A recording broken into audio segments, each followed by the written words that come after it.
Hello, everybody. This is the Beef and the Deuce podcast, our midday edition. Um, uh, Recording it here. Beef, anything new with you? Well, you're not napping, I'm not napping. so that's huge. That's a milestone. It's an accomplishment.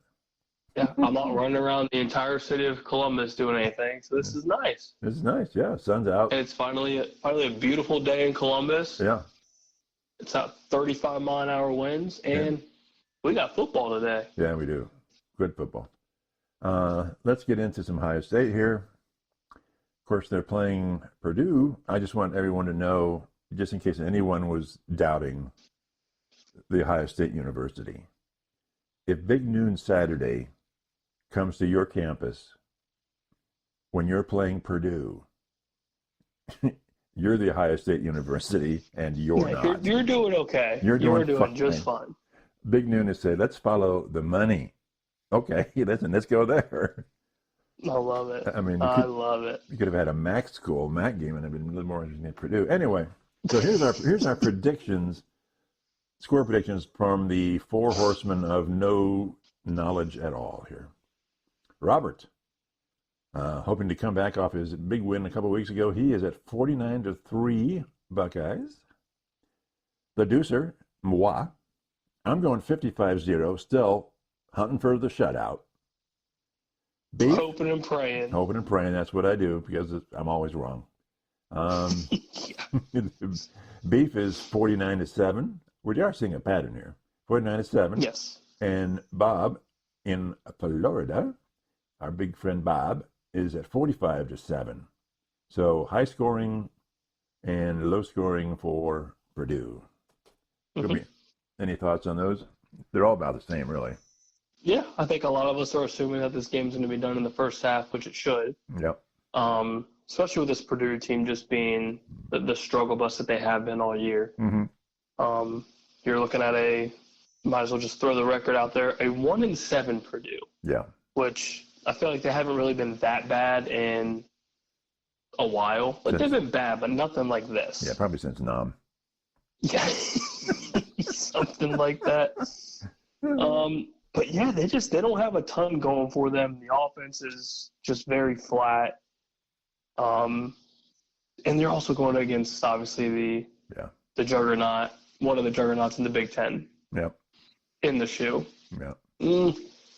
I'm not seeing an upset here, so I think the 38 spread's very fair. Yeah, I am looking for Howard to clean up his act. 0 mistakes.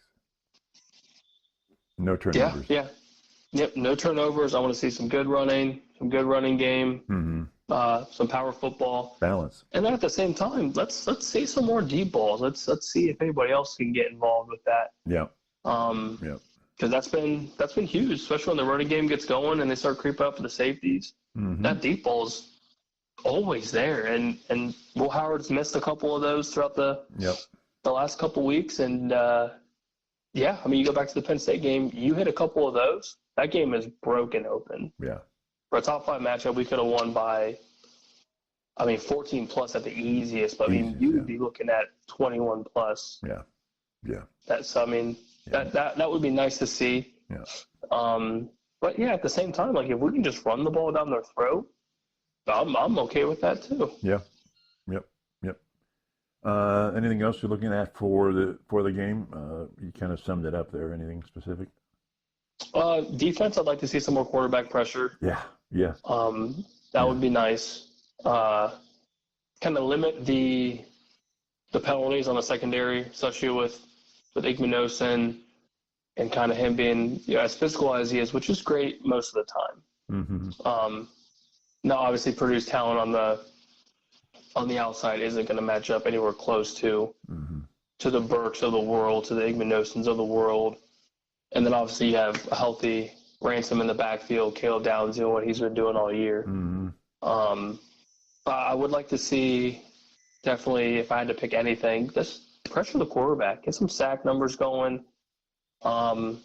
stack up the tallies on the hurry column, and just make Purdue feel uncomfortable the whole game. I feel like that's kind of been the big question that we've been talking about for weeks now is where are the numbers? Right. Where are the sack numbers? Where are the hurries, the quarterback hits, the pressures, yada, yada, yada. Mm-hmm. If this defense is top tier like we believe they are and like that they've shown in a couple of these games, but let's see it. Yeah. Especially ramping up in November, getting closer to the game, and then now with the CFP rankings coming out now, it's Big Ten football in November. This is why we play the game. Yep, this is so it. We're getting close. Yep. Okay. Let's talk then. Another big news was, of course, the CFP rankings, and the top 12 are pretty much as we had expected. They flipped around a little bit, but it's Oregon. This is from 1 to 12. Oregon, OSU, Georgia, Miami, Texas, Penn State, Tennessee, Indiana, Brigham Young, Notre Dame, Alabama, and Boise. So we got 5 SEC in the top 12, 4 Big Ten, and then, of course, Notre Dame and Boise. And then, Brigham Young.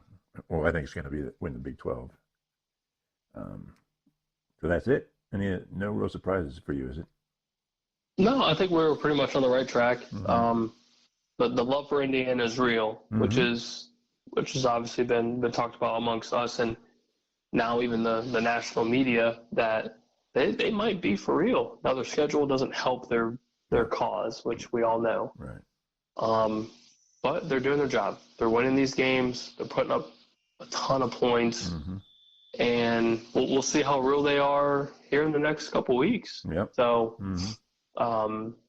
But yeah, it's the BYUs of the world, and I know the fans out there are obviously pumped with the team that they've had going this season. Mm-hmm. But yeah, the Big 12 is up for grabs. Obviously, Boise State's probably going to run away with the Mountain West, I would assume. Yeah. But you look at 13 at SMU. Mm-hmm. You go with them and possibly Miami in the ACC championship game. That's Well, we're going to talk about that here and just coming up right now. Yeah, it's very, very interesting. So let's look at the Power Four championship game team predictions. Let's just start with the Big Ten. I've got Oregon, I think, obviously, and then OSU, an undefeated Oregon, undefeated OSU. Indiana will have 1 loss, and Penn State will have 1 loss. So you'll have 2 undefeateds and then 1 loss.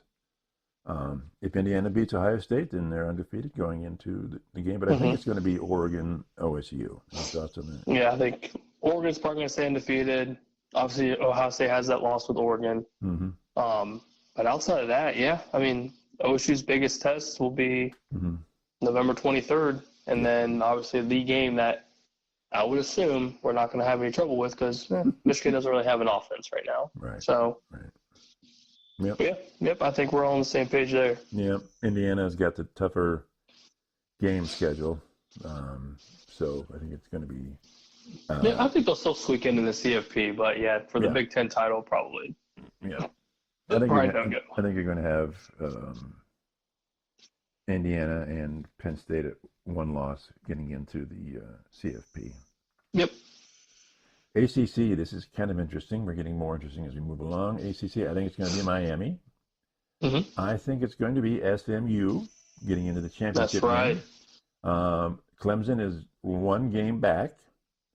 SMU has an easy next 3 games. They have an easy schedule. And Clemson has a bit of they could lose 2 games. I think they're going to lose at least 1 game out of here. And so I think it's going to be Miami, SMU. Yep, I agree. Go Mustangs. They've been hot. Yeah. They've had some close games, but watching the game against Pitt last Saturday opened my eyes a little bit. This team's good, and Pitt's not a walk in the park top 20 team. They can spoil some things. And I mean, SMU and their offense has been pretty dominant. Mm-hmm. I mean, on both sides of the ball, really. But I mean, I can kind of compare them to OSU to an extent of you've got some dual threat ability on the offense with a pretty solid rushing attack, and obviously with their quarterback Jennings throwing 300 plus through the air. Mm-hmm. That's That's pretty okay, and you're putting up 40-plus points basically every game outside of 2, maybe 3. All right. And their toughest test, they almost beat BYU early on in the season. They lost by 3. Yep. So you've got good offense, pretty okay defense if you compare it to any other teams in the ACC. And then you go to Miami, whose defense is atrocious. Yeah.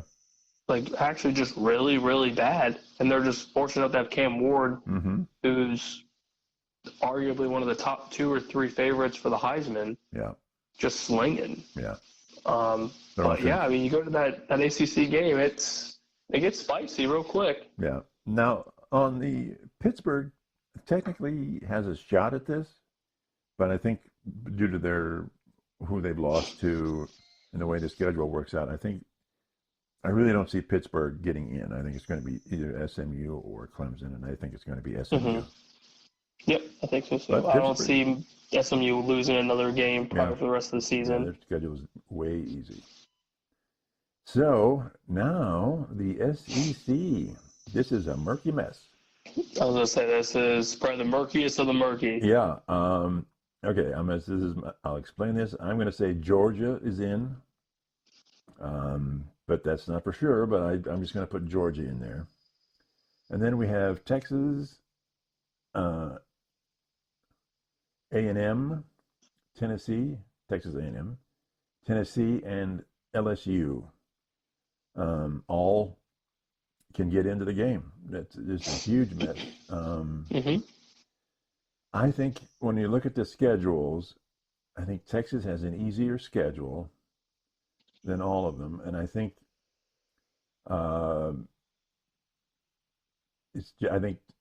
Texas A&M can lose it probably one more game because I think they play Georgia, don't they, at the end of the season?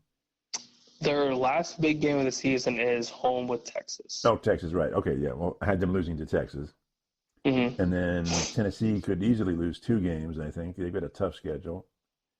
And LSU, I think, is going to lose at least one more game, probably to Alabama, maybe not, but they could. So with A&M losing 1, Tennessee losing, if they all lose 1, I think Texas is just going to roll in because they have an easy schedule anyway. But I think they're just going to roll in, and it's going to be Georgia and Texas. Okay. I'm kind of back and forth because I think I could see A&M possibly pulling the upset at the end of the season. They could. And that's. I guess you could possibly take it out as a hot take. Okay. But it's A&M, and they tend to fold here. They tend to. Yeah, but they play well at home. Yeah. Pretty often. So, gosh, that's tough because I'm stuck between them. I mean, that last game with them in Texas is probably going to make or break either program to get into the championship game. I think that will be really the matchup that decides who that number 2 team is. Yeah. I agree with that. Yeah. I think so. I'm gonna go. I think I'm gonna go Georgia and the Aggies. I'm gonna go with your Aggies for the SEC. So do you agree with me kind of on Tennessee? Yep, I think Tennessee is probably gonna drop a couple. And then LSU, I think, will drop another one. So, yeah, I mean Tennessee's got. They're in Athens next week, so they're probably gonna lose that. So that'll knock them out. Yeah. So I do think LSU beats Bama, especially with that being a home game. Yeah. But that makes it a little murky. Yeah. But I do see them probably, or I shouldn't say probably. I would pick them to win that game with them being at home, but I could see them blowing one of these games like Florida or Vanderbilt. Yeah. For some reason, just LSU being LSU, I could see that. Vandy seems to be the king destroyer here. Yep, absolutely. That's kind of what I'm thinking. So I'll go Aggies and I'll go Bulldogs. Okay. All right. Big 12. Murky. I'm going to go Brigham Young. And then, man, does it get weird. I see the 3 contestants are Iowa State, Kansas State, and Colorado. I think that I'm going to say Iowa State. they're the next in line right now, and I think they could lose Mm-hmm. one more game. Kansas State could lose one or two games. Colorado might not lose any, or they might lose one. Colorado's got a pretty darn easy. Mm-hmm. But at the end of the day, I'm going to go Brigham Young, Iowa State. Okay. I've got BYU and the Buffaloes. Colorado.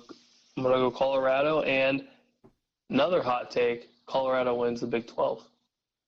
Ooh. Really? I'm gonna go Colorado wins the Big 12. Wow. You don't like your Brigham Youngers, huh? Colorado's been playing well, Yeah. and they're like a lot of the hype has kind of died down a little bit, which I think has been beneficial for them. Yeah. And they've been playing win football, which is all you can ask for. Their only question, and that's been a question forever, is their defense. But that's kind of Big 12 football. There's really not a ton of defense. So last time we had a question about Coach of the Year, like football Coach of the Year, Mm-hmm. college, and we were talking, of course, we were talking Big Ten. If Colorado gets into the championship game and wins it, or just or wins it, doesn't Sanders get the nod for Coach of the Year? I think he would be. Who would? He would definitely be in the conversation. With him and is it Sacchetti from Indiana? Yeah, I feel like Cincinnati Right. probably has a very strong hold on that. Really, over Colorado if they win their championship? I would say so, just because Colorado has the talent, and there's big names on that team that I think you can make the argument that Deion has what he needs to succeed. Now the defense is pretty bad. Their offensive line is very hit and miss. Yeah. But Indiana, nobody was talking about anything Indiana related in the preseason. Absolutely, right. And now you've got a top 10 Hoosier team who is on the verge of probably leaking into the CFP. Yeah. Which is insane. Mm-hmm. Because Cincinnati came from, an FCS program with James Madison, or maybe they are FBS now. Yeah. But, yeah, that's unheard of in your first season. Now, obviously, Deion did this stuff with Jackson State, and that's all fine and dandy and whatever. But I mean, he makes a solid case if they do end up winning the Big 12, especially over a more than likely undefeated BYU team. Do you think going into the game, Brigham Young will be rated higher, be the favored? Yes, I think so. Okay. Yeah, I mean, their schedule's relatively easy, but what gets a little crazy, their schedule's relatively easy, but they have two big away games. Utah's never really a slouch, and they play at Utah. Yeah. And then they go to Arizona State. Not the easiest thing in the world to do, and those are 2 out of the last 4 weeks for them. Yeah. They could very well lose one of those games depending on what happens. Mm-hmm. Because as of right now, the Arizona State game, they've got pretty much dead split at 50-50 for both teams to win. Mm-hmm. Arizona State's got a hell of an offense. And obviously the Big 12, like we've talked about, defense isn't typically the strong suit for any of those programs. So they could go either way. Okay. So you're going Brigham Young, Colorado wins. Go Buffaloes. Wow. Okay. Anything else in this particular group? Anything else that I missed or something? No, I think we're pretty dead straight. The Big Four could get very interesting depending on the next 3 to 4 weeks go for these teams. Notre Dame has to win out to make it. Yes. Yes. That's kind of where I'm leaning. Yeah. And they should. I would assume they would win out. Because USC is just, I don't know, they just disappeared for the most part. Yeah, I've been reading things that they're calling for his job now. Mm-hmm. They should. I don't disagree with them. You are expected to do what you were hired to do, and you're doing the opposite. Yeah. And they just benched Miller Moss, so that's. Oh, they did. This is yeah, it's a dumpster fire over there in SoCal. Well, they can find some quarterback from Michigan probably to help out. Yeah. Hey, you guys need a job? Come over here, please. So okay, but so okay, It's interesting. so his job is on the line, but not Franklin's.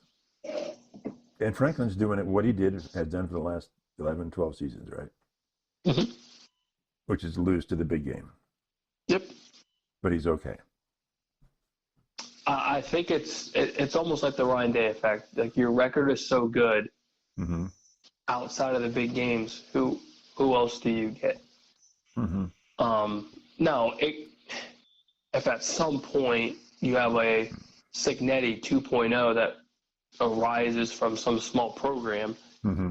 then yeah, maybe that coaching job for Franklin gets a little more murky. What if Penn State loses in their first game in the playoff? I would say them making it benefits Franklin and keeps his job for a little bit longer. Even if they go in and lose? I think so. I think next year would probably be the make or break year for him. Just obviously with the new CFP going, I think the goal for a lot of these teams is, well, one, get in, two, win it. So I think if he at least splits that and at least gets in, and I think they would win, depending on the matchup, of course, but I would assume that Penn State being a good program, they would get a pretty, I mean, nothing's easy, but I would say anything in the first week of those games, they could win. I don't see why they couldn't, unless they go up against like a dark horse team like Boise State that gets in, they just run the ball like crazy. But even then, like I could take Penn State in that game if they end up somehow being a 5 seed, which I don't think they would. But I think they could be sneaky in the CFP. I could see them maybe winning a game. So if they lose their first playoff game and they lose badly, still Franklin's good. I would say the following season will be warm. The sea would be warm. Okay.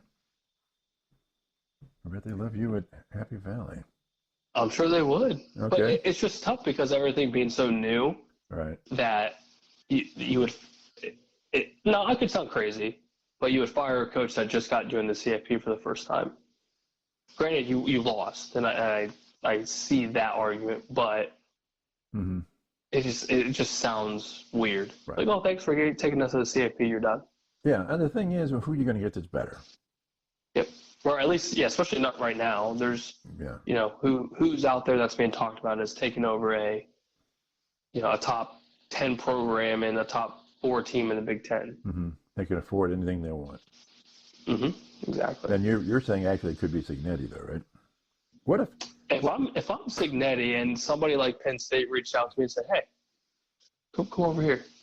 If I'm Cignetti, I would almost wouldn't even hesitate. What if Indiana wins at least their first playoff game, gets in and wins their first playoff game? And what if Cignetti or Cignetti's agent calls Penn State and says, "Hey, are you interested?" What's Penn State going to do? And Penn State loses their playoff game. That makes it a lot more interesting. That conversation gets spicy. Yeah. I can't remember when James Franklin got his little extension, if it was a couple years ago or how long it was. It's just money. But I think it's close to being done. Yeah. And yeah, I mean, you've got this shiny new toy in Coach Cignetti, who's doing big things. Yeah, I think Franklin's seat gets. Now, what if Indiana just a tad more warmer? What if Indiana beats Penn State in the playoff game? Ooh. That's a little more warm, I think. It's a little more sauce on the fire? I think that gets a little more there's not a seat that's comfortable for Franklin at that point, I think. But then again, is Penn State going to throw the money that Cignetti's going to offer or that he's going to want, which, I mean, if I'm going to leave a program, I mean, Indiana's not like a top-tier program by any stretch for football. But, yeah, if Indiana can't match what he wants and he gives Penn State a number and they match it, I mean, shit. Yeah. I would jump. Now, okay, but here's the argument against Cignetti, and I'm just playing devil's advocate here. So he brought most of his people from James Madison, you said? Mm-hmm. So eventually they're going to graduate and go away. Now what does he do? So he's got to recruit more. Yeah, I guess the downfall of that would be like, is he gonna get hit with like this Luke Fickell effect, where like you get decent talent, but you're not getting this top 4 or 5 star guy, right? Or these guys, right? So yeah, I mean, you would have to destroy the transfer portal. You'd have to do what Colorado did, but better. Get 30-something guys, 40-something guys to go to your program. But that's hard to do, man. Yeah, and hope you can mold them into what's made you successful. Right. That's tough. That's very tough. When you have Penn State and you have Ohio State and you have Oregon. Yeah, who's the number 1 ranked team. And all the SEC teams in the portal as well. I mean, you've got probably 10 or 12 teams that are arguably long-term better than Indiana. Yep, and your NIL is nowhere close to what those programs have. That money is right. A dime a dozen. You can throw whatever you want. Mm-hmm. Indiana's offering you a toothbrush with your name on it, basically, right. in comparison to that. And you've got to think that like a USC this coming off season is just going to pile on the portal, don't you think? Oh, they're going to have to. They might have to live in the portal until they get something figured out. Yeah. I mean, initially we're thinking like, USC is probably going to be a top 4, top 5 team in the Big Ten. That was our prediction. Yeah, and now they're just terrible. They're in the middle of the bottom. It is really, really bad. Yeah. Yeah. Yeah. When you have, Illinois and Nebraska have above you, you got a problem. And you're USC. Yeah, and you've got team like if you tell me right now your matchup is USC Oregon, or not USC Nebraska, or USC Illinois, or Minnesota, like I'm probably taking the team that's not named USC at this rate. Absolutely.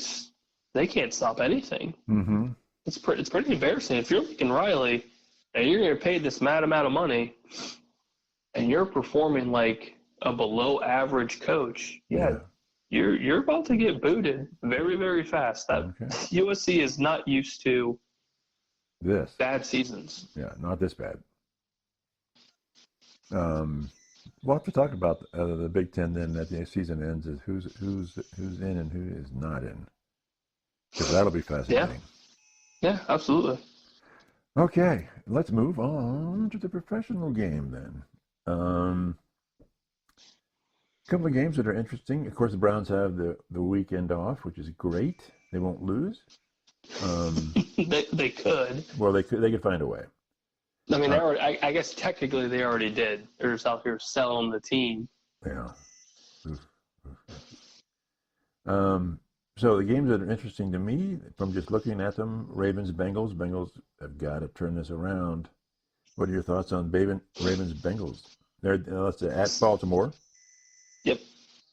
This is a very important 3 weeks for the Bengals, because you're gonna figure out who you are as a program and as a franchise, and at the very least you have to go 2-1, and these next 3 to even have a chance to win the North, or even just to sneak into the playoffs. Yeah. No, obviously injuries have kind of hampered them, with T. Higgins basically going off and on of the injury report. Well, he doesn't have a contract. Why doesn't he just? I'm not 100%. I'm not playing. Yeah, and it's the hammy issue, which is tough. So I'll give him the benefit of the doubt. And at least Mike Gesicki's coming out and balling out, but it's the lack of a running game's been tough for them. They don't have this Joe Mixon in the backfield. Right. So, and Baltimore's good against the run. Their secondary is suspect. So if I'm the Bengals, you're gonna have to air it out to get the Ravens at home. Now, what about Lamar? Is he gonna play? Yeah, he's good. Yeah, Lamar's good. King Henry's good. I think Zay Flowers is good to go. I think Ravens-wise, you're looking pretty okay. So you're predicting a Ravens win? I think I am. I'm going to lean towards the Bengals. I think the Bengals have a lot more to play for. Yeah. And I think Burrow's pissed. Like, truly just overall pissed at how this team's performing and how they've lost these close games throughout the season. And he he wants to go back to the promised land. He wants to go to the Super Bowl. Yep. And we've seen him do this time and time again. He can take over a team and take over a game and win it. And I think this is the number one marquee game for him to kind of show what obviously he's truly capable of, which we all know. He can go and throw 5 touchdowns. Well, why can't easily? As good as he is, I mean, the Ravens' defense, secondary-wise, is like 30-something. It's bad. Oh, it's atrocious. Why it's bad. Why can't he just dominate that and win the game? And I think he will. I think today is the Joe Burrow day. I think he balls out. Okay. Because that secondary can't stop a nosebleed. Yeah. And they're not going to be able to run the ball against Baltimore's front 7. Right. So that's how you beat Baltimore. If you can outscore them, it's through the air. So protect Burrow, and throw it downfield, right? Yep. And then, I mean, they somewhat held Derrick Henry to under 100 yards in the score, which is, at this rate, that's impressive. Because he's putting up 100-plus in 2 scores every game. Mm-hmm. So that's the key for them, is to kind of limit Derrick Henry. And at the same time, make sure Lamar stays in the pocket. Because if he gets outside of the pocket and the plays start to break down a little bit, it's dangerous. But it's a big game for both. But I think the pissed off Joe Burrow is somebody that you don't want to play against. And I think he's ready to take the team over and win it for him. Okay, all right. Hope you're right. Now talk to me about Detroit and Houston here. Detroit's on a roll. They're really good. Houston's banged up. Yeah, Houston's banged up real bad. Nico Collins is probably not playing. Stephon Diggs is out with an ACL for the year. CJ's struggling without really any weapons, which rightfully so. I mean, you have Tank Dell, and that's about it. And you can't lean on Joe Mixon forever. I mean, he can only give you 30-something touches and put up however many yards a game. Right. But yeah, Detroit's on a warpath, and they're beating teams on the ground. Jared Goff he can beat them through the air if he needs to, and they just filled in Aiden Hutchinson's spot by getting your guy from Cleveland for the defensive end, Zadarius Smith. So I mean, why not? That's big for them. Just give everybody away. Yeah, you might as well. We just need draft picks because we gave them all for Deshaun Watson.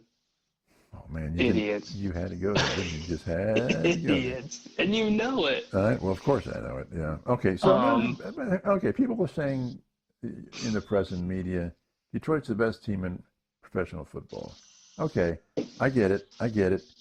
And everyone sort of, when you mention Kansas City, that people just go, well, I'm going, no. Why is Detroit better than Kansas City? I don't think they are. Do you think they're the best? So who's the best team in football? Best team in football right now is Kansas City. Just because of the record? I think the team alone is just better. No, it's different because Patrick Mahomes isn't dominating these football games. Right. But they've leaned on Kareem Hunt the last handful of weeks, and he's been the old, 2019, 2020 Kareem Hunt. Mm-hmm. He's been dominating. Travis Kelce, with Rice going down, he's balled out. Mm-hmm. They traded for DeAndre Hopkins. He has his breakout game with Kansas City already. And Kansas City's defense is, top 5, top 10 in the league right now? Yep. That's all you need. So you don't need Patrick Mahomes to go out for 300 plus and 3 scores every game. He can go for 225 and a score, and then just lean on everybody else to carry it away. Yeah, which is what good football teams do. But don't you think the not using the word wild card, but the ace in the hole for them is Mahomes can take it on his shoulders and win the game. In other words, he doesn't have to, but if he has to, sure, I'll do it. Yeah, and you look at the games that they've played throughout the season and the teams that they've beaten.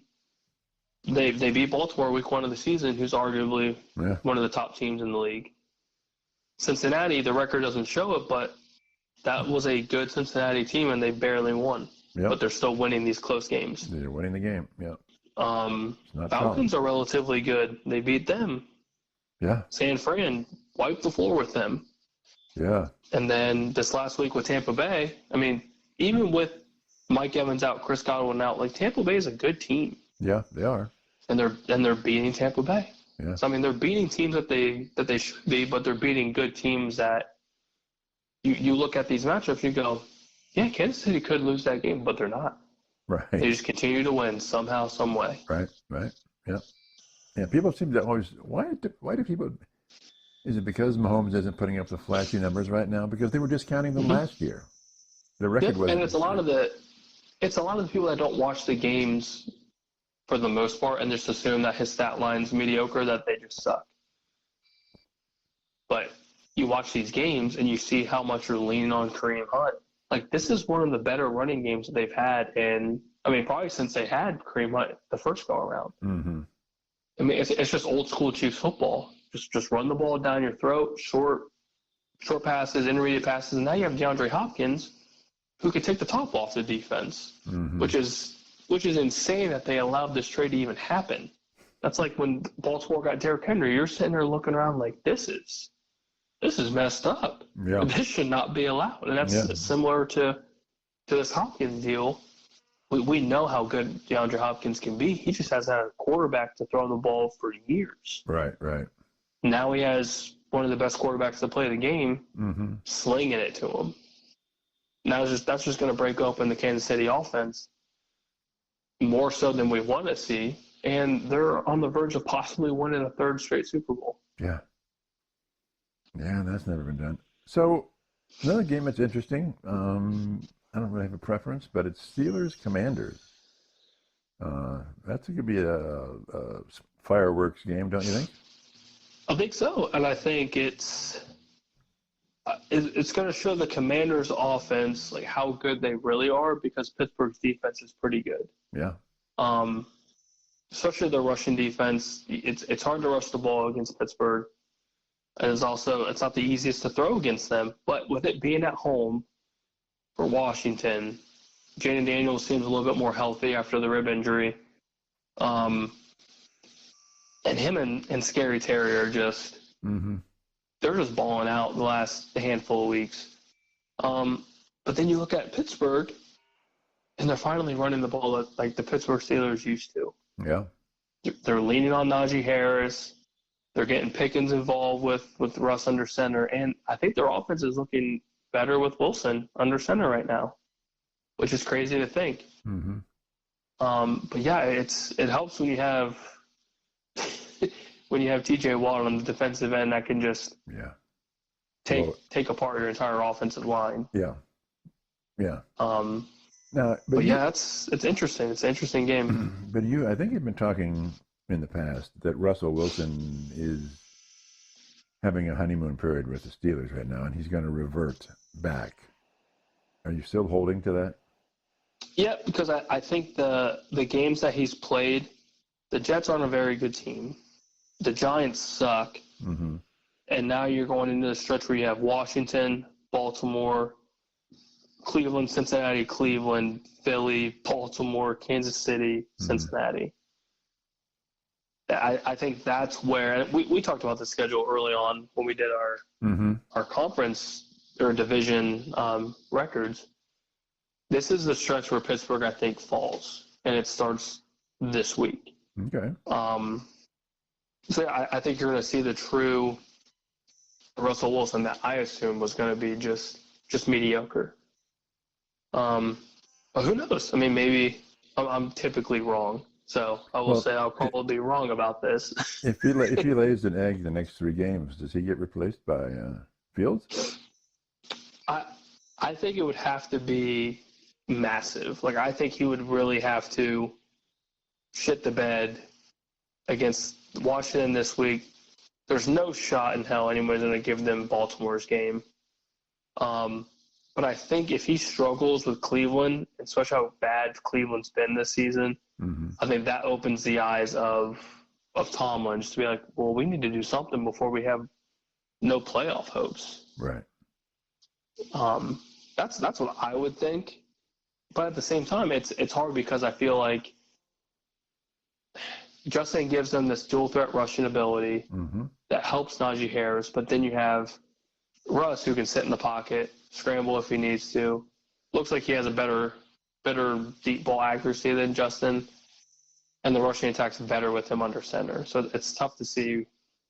I guess tough to tell what Tomlin's thinking, if this is a short leash, if this is a long leash. But I feel like if they lose that Cleveland game, Tomlin's eyes have to be wide open to any change if they want a chance at a playoff berth. So I may be crazy, and we all know I am, but would Tomlin ever consider having both the quarterbacks in the game and using Fields sort of as a running alternative? I doubt it. I know they use him or they try to use him for like these short line, probably goal line packages or whatever, which is, fine and dandy, I guess. But I don't think he'd use both, like on the field together. I don't know what they would do if they do, like, especially if they. You got my brain stirring now. Uh-huh. If they do drop 3 straight, like, do you press the panic button if you're Tomlin? And let's say the Ravens have won 3 in a row. Yeah. I don't know. What do you think? Like, do you think he would? Well, then they'd be 6-5 or something They'd like that? be 6-5, and then I would assume Cincinnati goes 2-1 in their stretch. Right. So they're about even, and the Ravens are 8-2 or 9-2. Yeah, I would say they would go the next 3 weeks. They'd be 9-3. 9-3. Pittsburgh 6-5. Bengals would be 6-6 if they go 2-1. So it's close. And Cleveland's out there eating grass. Well, that's. But you see, the thing at this point, you're fighting for a playoff spot, right? And you're both. Yes. The Bengals and the Steelers both have 6 losses. Yes, that's gross. And as you say, the Steelers are in their crucible of a final stretch drive, yes. right? This last half of the schedule is probably the toughest in the league. Yeah. Just quickly looking at it. Yeah. And I'm assuming they've lost at least once or maybe twice to the Ravens. Yep, I would say they lose both. Yeah. Well, what do you? I don't know. What do you do? What do you do?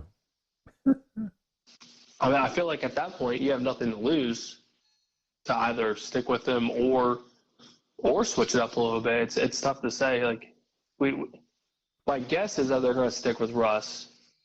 But then again, who knows? Tomlin hasn't really had a panic meter this season, right, or any sort of reason to panic. So, if it's right. He made the change to put Russ in already. So that speaks volume. And right. Pittsburgh was 4-2. Right. So, yeah, my guess would be you stick with Wilson unless he gets hurt. Obviously, then it's different. But, yeah, I think it's probably Russ for the season. Okay. All right. Interesting game. So I'm bringing up Philadelphia at Dallas. This is it for Dallas, right? You lose this game, you're done. Yep. I think we're gonna lose. Dak's gone for at least 4 weeks. This season. Yeah, we have no rushing attack. Our defense is banged up. Cooper Rush has obviously proven himself when he starts, and I think he's had 1 loss. Mm-hmm. He's like 6-1, 5-1, something like that. So I have just a smidge of hope. It's at home, so that's nice. Where they lose a lot lately. Yeah, and Philly's starting to turn it around a little bit. Getting a little more steam there. Yeah, Barkley's playing great. Hurts is coming into his own. I think A.J. Brown comes back this week.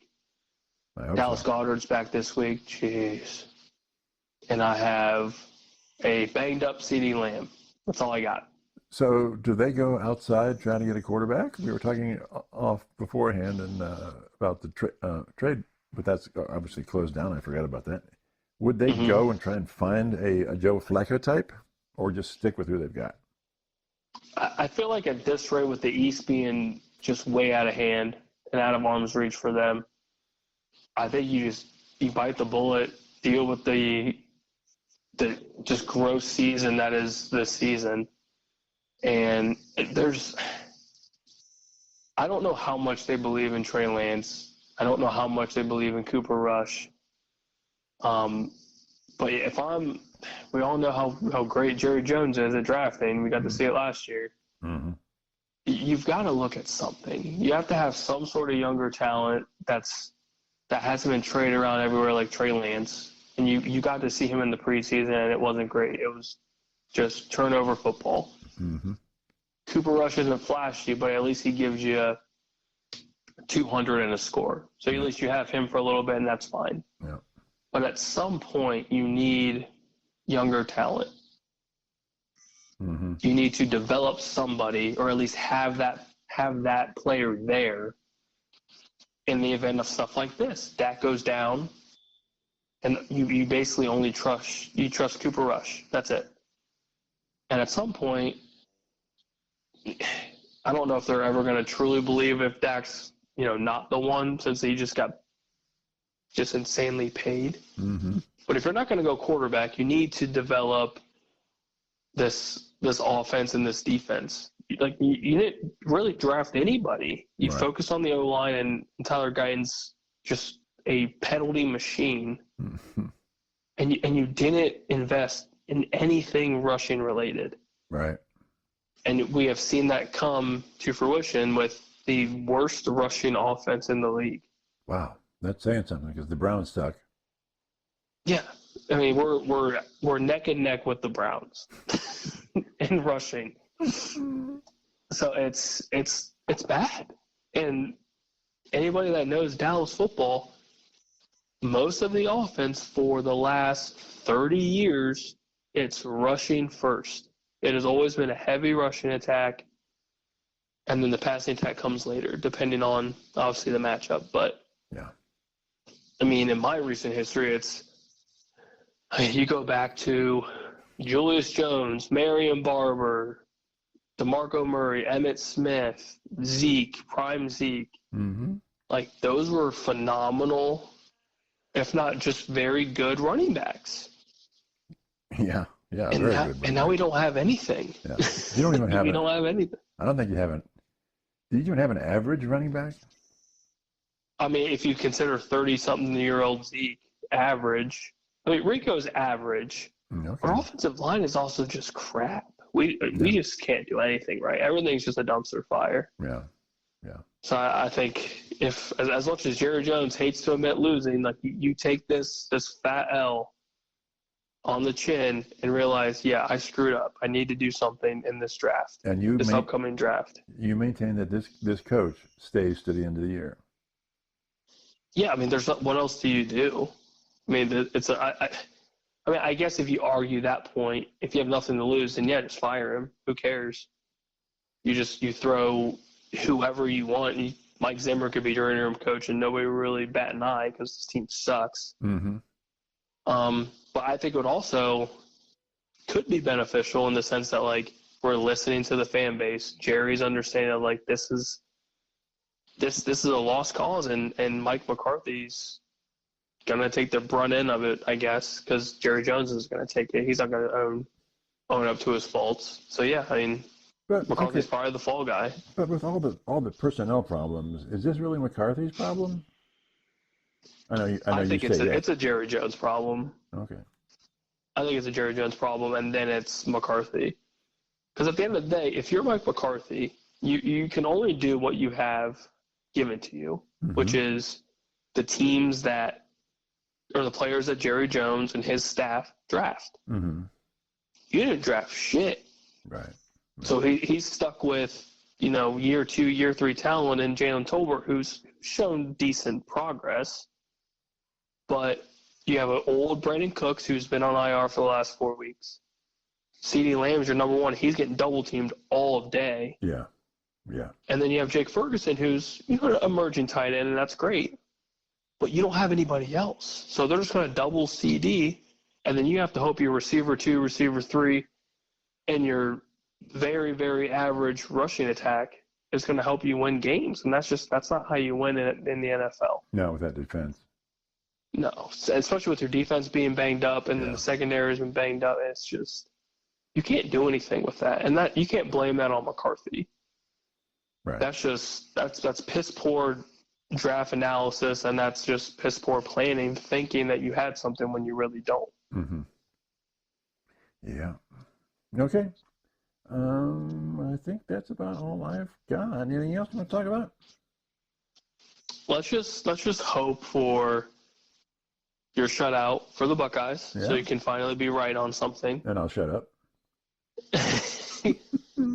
But yeah, let's hope we see just a continued aggression of Buckeye football, especially on the defensive side. That's what I'm hoping for. We're getting closer and closer to the game. I'm getting excited. Been excited. So you think that I think Dave should put the pedal to the metal for 4 quarters. Do you disagree with that? I think 3. Give it full go for 3, and then you kind of use that fourth quarter to get the young bucks in, just like what we used to do. All right. But I think just with the Indiana game coming up so close, and obviously the game, I don't want some stupid injury to Will Howard or to anybody on the offensive side or even the defensive side to ruin any chance we have of having a fully healthy team for those big games. Yep. Okay. Well, we will see what happens on Saturday. And we will talk to everybody else on next Monday. All right. Check us out on Twitter X, Beef and the Deuce Podcast. Check us out. We've got a lot of good stuff going on there. Don't forget to subscribe and like our YouTube podcast. See everybody later. Bye.